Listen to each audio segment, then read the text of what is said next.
Raging Gale by James Ryan. Read by the author. Part the 150th. The frustrating smile and the song sung. "Are you ready to play soon?" Sanders asked her musician, as the raging gale slipped with the tide through the inlet, far steadier than she was when she entered, now that the repairs were completed. "When were you going to tell us?" Hope asked. "What be that now? When were you going to tell us about getting a license and how we could use it to stay ahead of Declara? And you're smiling that way again." Abigail said nothing as Hope watched her face. "See?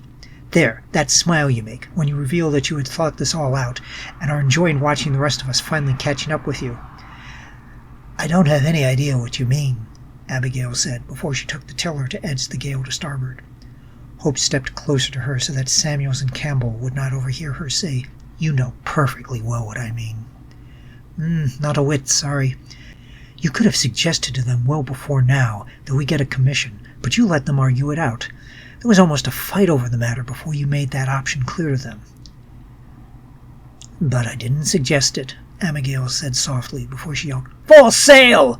"Well, yeah, you didn't. I did. And you sat back there the whole time waiting for me to say something, and you're smiling again. That's getting irritating."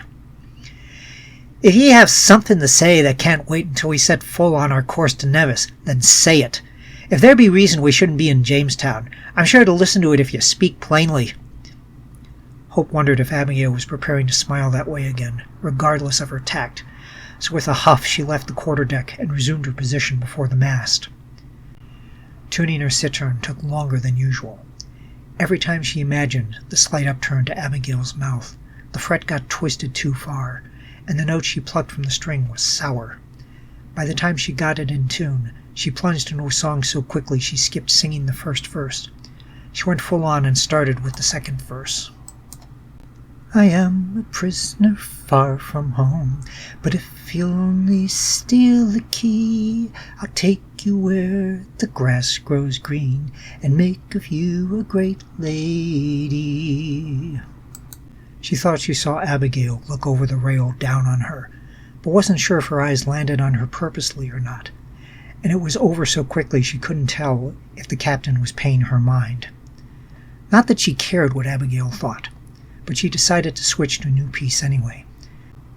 "Oh, there was a ship that sailed all on the lowland sea, and the name of the ship was the Golden Vanity, and they feared she would be taken by the Spanish enemy, as she sailed in the lowland, lowland, low, as she sailed in the lowland sea."